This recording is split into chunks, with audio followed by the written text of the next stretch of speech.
Au nom du Père et du Fils et du Saint-Esprit. Amen. Eh bien, chers amis, nous sommes au 5e jour de notre préparation à la consécration à la Très Sainte Vierge Marie selon la méthode de Saint Louis-Marie Grignon de Montfort.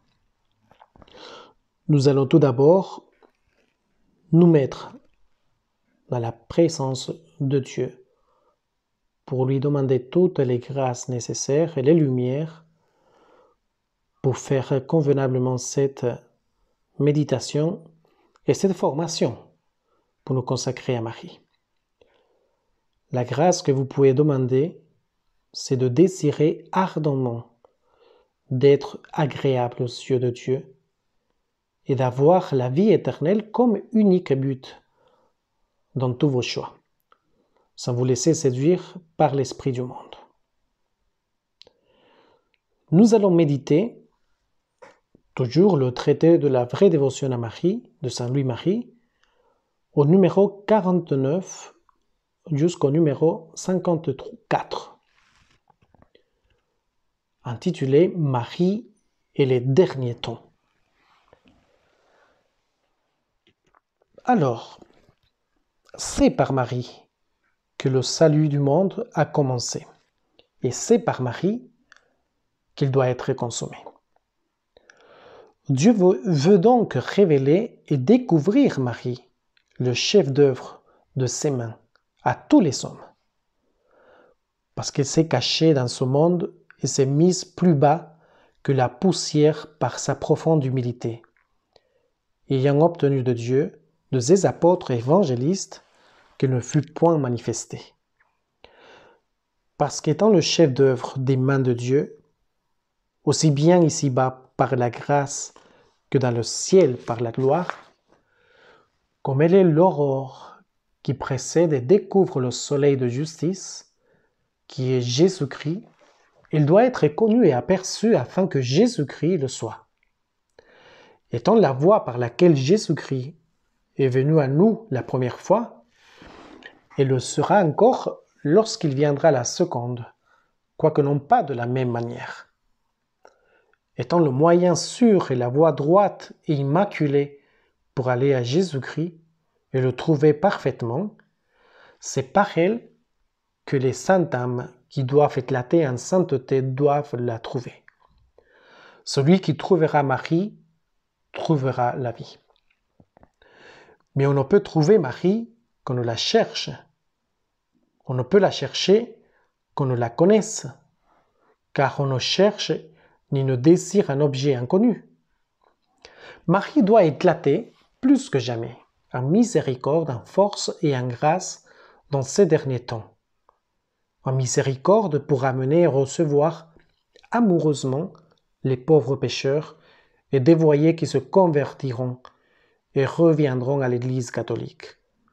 En force contre les ennemis de Dieu, les idolâtres, schismatiques, mahométans, juifs et impies endurcis, qui se révolteront terriblement pour séduire et faire tomber, par promesses et menaces, tous ceux qui leur seront contraires, et enfin, il doit éclater en grâce pour animer et soutenir les vaillants soldats et fidèles serviteurs de Jésus-Christ qui combattront pour ses intérêts. Enfin, Marie doit être terrible au diable et à ses suppôts, comme une armée rangée en bataille, principalement dans ces derniers temps, parce que le diable, sachant bien qu'il a peu de temps et beaucoup moins que jamais, pour perdre les âmes, il redouble tous les jours ses efforts et ses combats. Il suscitera bientôt de cruelles persécutions et mettra de terribles embûches aux serviteurs fidèles et aux vrais enfants de Marie qu'il a plus de peine à surmonter que les autres. Marie est le dernier combat. C'est principalement de ces dernières et cruelles persécutions du diable qu'on doit entendre cette première et célèbre prédiction et malédiction de Dieu, portée dans le paradis terrestre contre le serpent. Je mettrai des inimitiés entre toi et la femme, et ta race et la sienne.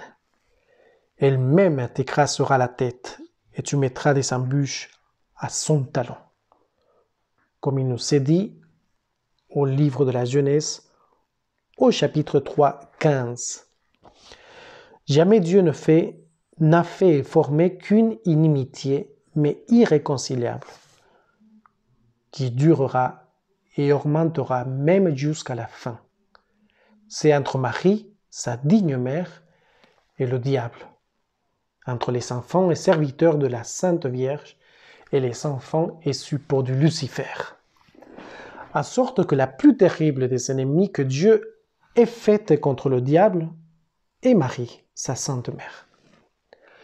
Il lui a même donné, dès le paradis terrestre, quoique ne fût encore que dans son idée, tant de haine contre ce maudit ennemi de Dieu, tant d'industrie pour découvrir la malice de cet ancien serpent, tant de force pour vaincre, terrasser et écraser cet orgueilleux impie, qu'il apprend de plus non seulement que tous les anges et les hommes, mais en un sens que Dieu même.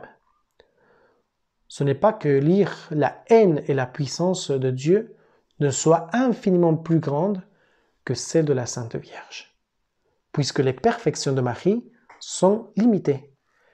Mais c'est premièrement parce que Satan, étant orgueilleux, souffre infiniment plus d'être vaincu et puni par une petite et humble servante de Dieu.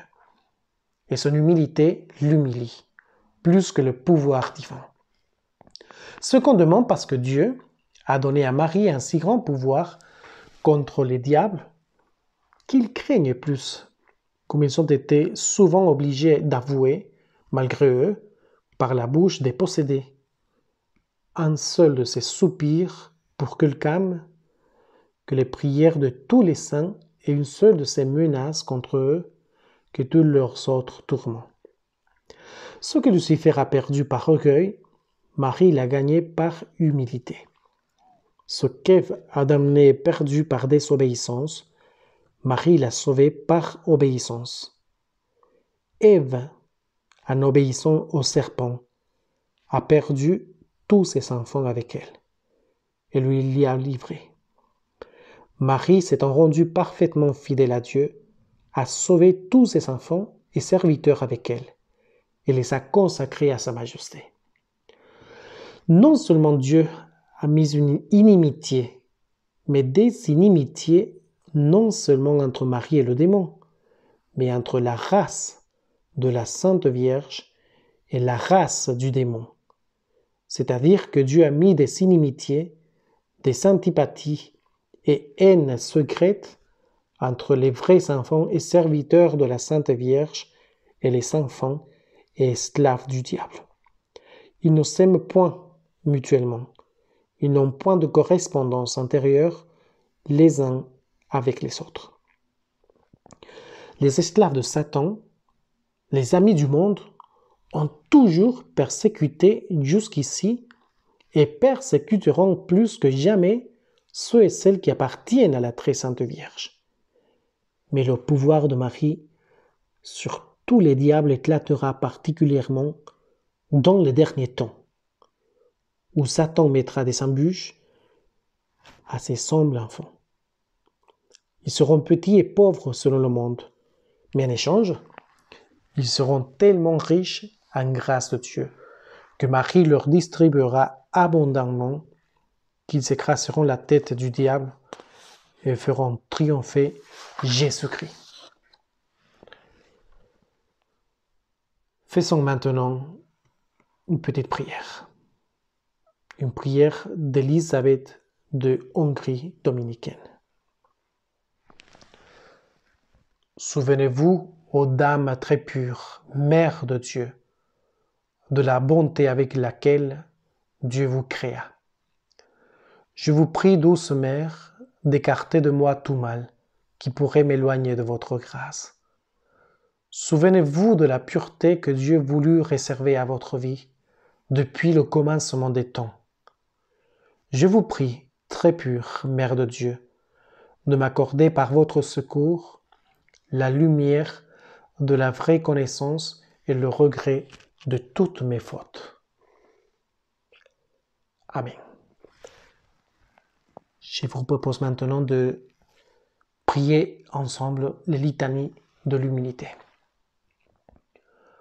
Ô Jésus, doux et humble du cœur, rendez mon cœur semblable au vôtre.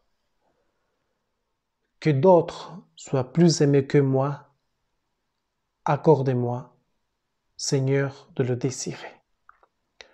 Que d'autres soient plus estimés que moi, accorde-moi, Seigneur, de le désirer. Que d'autres grandissent dans l'opinion et que je diminue, accordez-moi, Seigneur, de le désirer. Que d'autres soient loués et que je sois oublié, accordez-moi, Seigneur, de le désirer. Que d'autres soient employés et que je sois mis de côté, accordez-moi, Seigneur, de le désirer.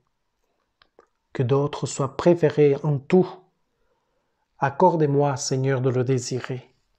Que d'autres soient plus saints que moi, pourvu que je le sois autant que je puis l'être. Accordez-moi, Seigneur, de le désirer, ainsi soit-il. Vous avez pour aujourd'hui une lecture suggérée, toujours du livre d'Antoine Roggio Marin de la théologie de la perfection chrétienne, qui s'intitule « En quoi consiste l'ambiance mondaine ?» Au nom du Père, et du Fils, et du Saint-Esprit. Amen.